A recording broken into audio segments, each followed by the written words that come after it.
that girl in the corner with the scarlet letter. While you're watching, you may think that she doesn't matter, but no one knows you better. Hi guys! Welcome back to my channel. So in today's video guys, I'm going to do a holiday makeup edition, makeup look edition. So ayan, medyo iba at makulay ang ating makeup ngayon. So if you wanna learn more about this makeup, let's proceed to the next video. Let me get first started with my primer.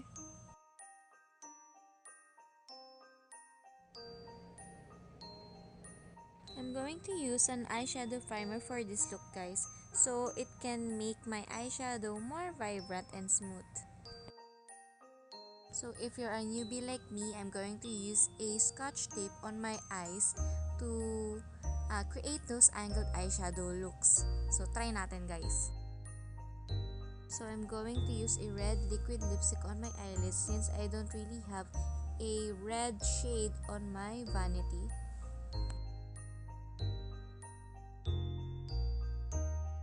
You can apply many layers as you want guys, hanggang sa ma-achieve nyo na yung desired shade nyo.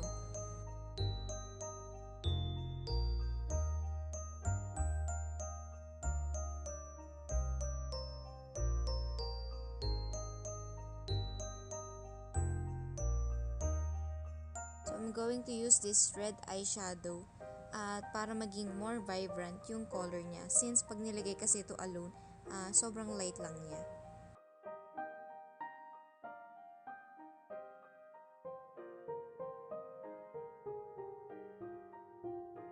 So, I'm going to cut crease using a concealer. Although, try lang siya guys. Hindi mo ako expert at alam ko hindi ito magiging pantay. But, let's see. I'm going to make a small wing na lang guys. Just to follow the eyeshadow. And, apply lang na maraming layers para maging visible yung cut crease natin.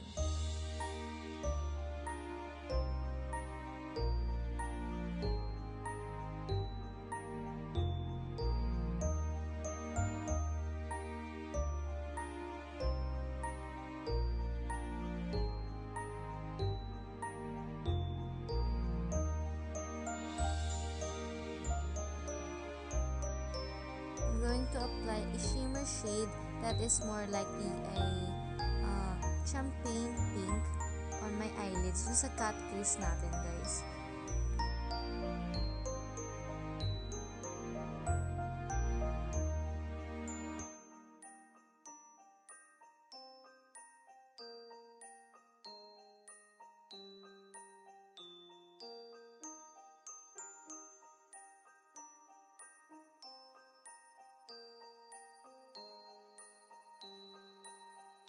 And I'm going to blend my eyeshadow again para mukhang seamless yung eyeshadow natin.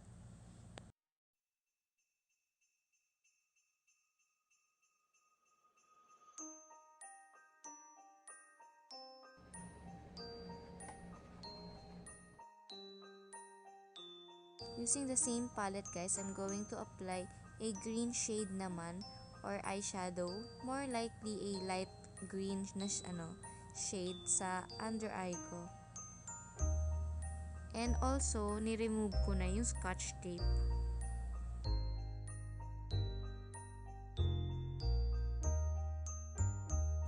Same to my other eye, nilagyan ko rin siya ng same shade din. And also, it's up to you guys kung medyo gusto nyong vibrant yung green or more darker yung green color. So, I'm going to apply another green but a shimmer one naman.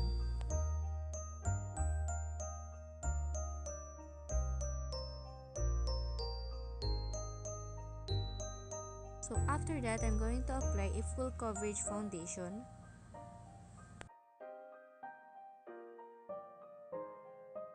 I'm going to apply it first using a brush para talagang mukha siyang full coverage. I'm going to fix my foundation guys using a beauty blender. Syempre nilagyan ko din siya ng setting spray or ng mist para talagang maganda yung effect niya.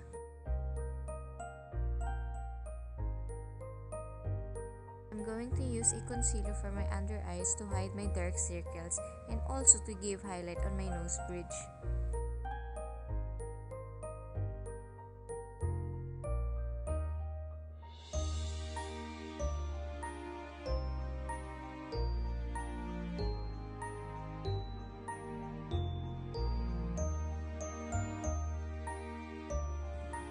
I'm going to cover some blemishes that I really want to cover.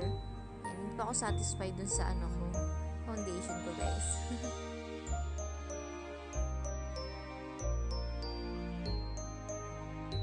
So I will be using this Cartier Span Extra Coverage na loose powder for baking.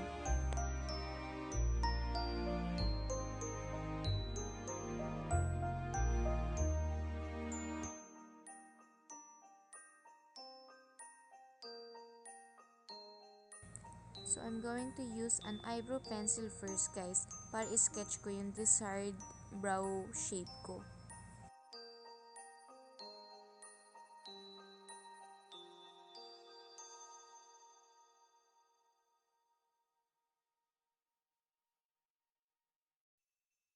I'm going to set my eyebrows using an eyebrow powder.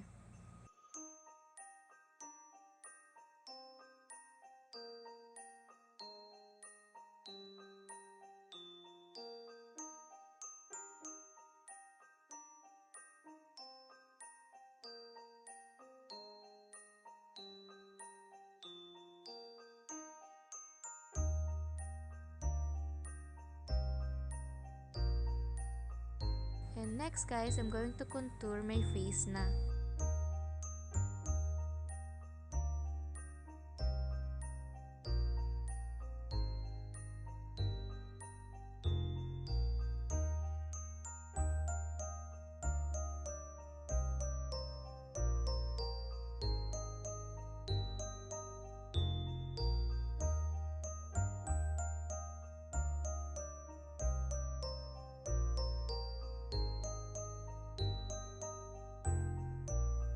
Now, I'm going to apply an eyeliner on my eyelids, guys. Kasi hindi pa ako naglalagay ng eyeliner.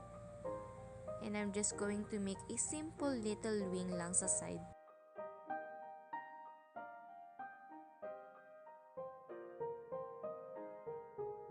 And now, I will be dusting off all the loose powder on my face, guys.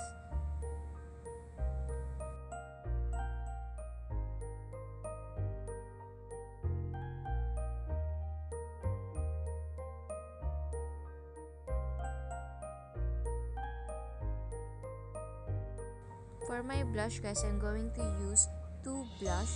I'll be using first the peach tone or peach shade kasi medyo light lang yung mga peach, and mix it with a pink shade na blush.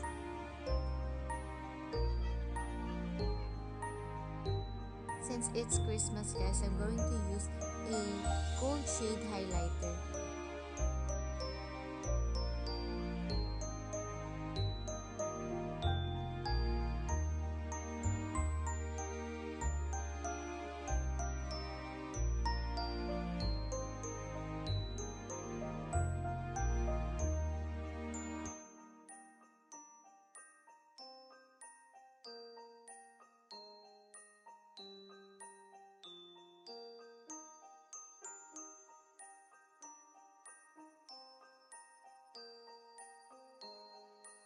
Using the same highlighter guys, I'm going to apply it also on my nose bridge.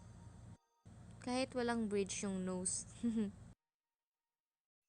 also going to apply a highlighter guys on my tear duct. It's up to you guys kung anong shade ng highlighter ang prefer nyo. Pero sa akin, ang in-apply ko is more likely a champagne color or silvery. Maglalagay din ako ng star sa gilid guys para medyo may arte naman yung look natin.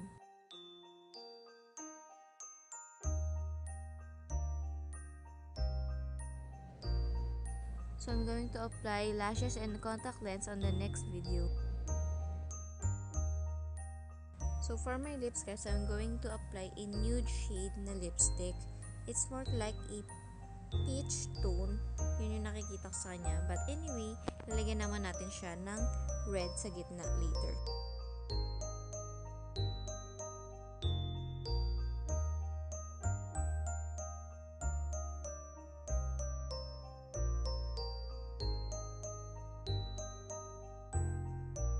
So, using any lip tint or kung anong red na lip tint na meron kayo, I'm going to use it on the center of my lips at i-blend ko siya, guys. Same as the upper lip.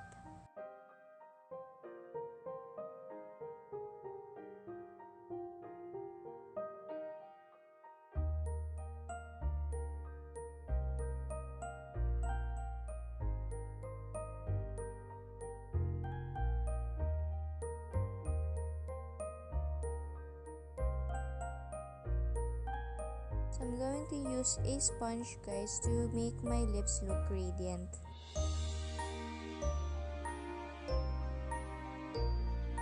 Watch my final look, guys, on the next video.